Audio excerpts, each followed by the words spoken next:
हिमालय की शांत वादियों में एक संत रहते थे जिनका नाम था स्वामी शांतिदूत।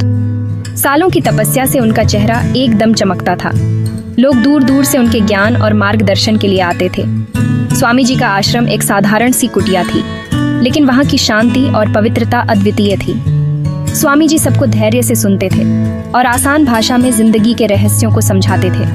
उनके पास हर समस्या का समाधान था, चाहे वह कितना भी कठिन क्यों ना हो।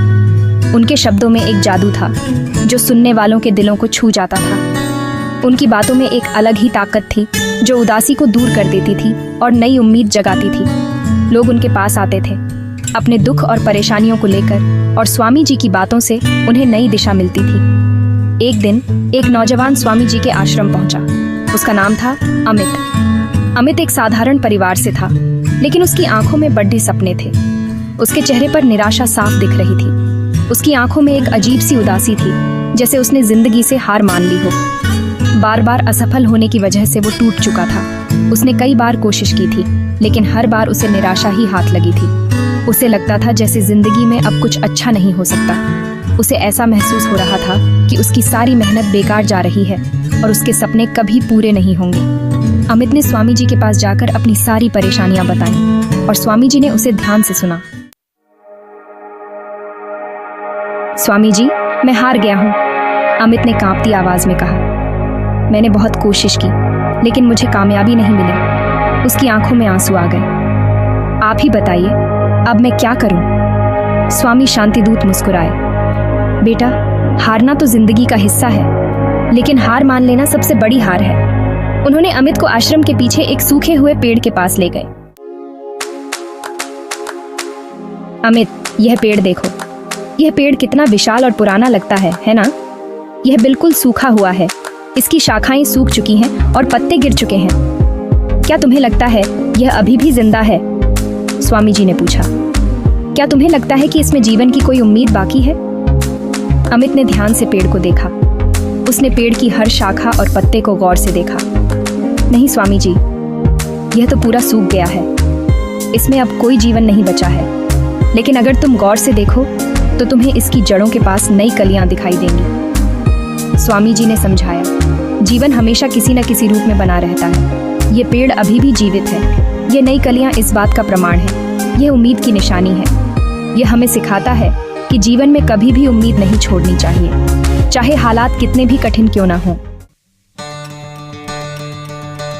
जिस तरह यह सूखा पेड़ भी उम्मीद नहीं छोड़ता, उसी तरह तुम्हें भी अपनी कोशिश करते रहना चाहिए। स्वामी जी ने कहा, तुम्हें भी अपनी जड़ों, अपनी ताकत पर भरोसा रखना होगा।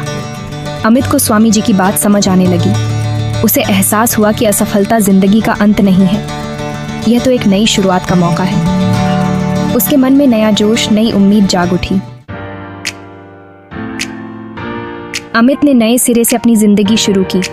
उसने अपनी गलतियों से सीखा और मेहनत से जुट गया। धीरे धीरे उसे कामयाबी मिलने लगी। जो काम पहले मुश्किल लगते थे, अब आसान होने लगे। सालों बाद एक दिन अमित फिर से स्वामी जी से मिलने आया। वह जंगल के रास्ते पर चलते हुए अपने जीवन के उन पलों को याद कर रहा था जब वह पहली बार स्वामी जी से मिला था। उस समय वह बहुत परेशान और निराश था, लेकिन आज वह एक बदला हुआ इंसान था। इस बार उसके चेहरे पर खुशी और संतुष्टि थी।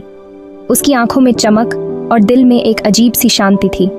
वह जानता था कि उसकी यह खुशी और संतुष्टि स्वामी जी के आशीर्वाद और मार्गदर्शन का परिणाम है। स्वामी जी, आपका आशीर्वाद और मार्गदर्शन ही मेरी कामयाबी का राज है।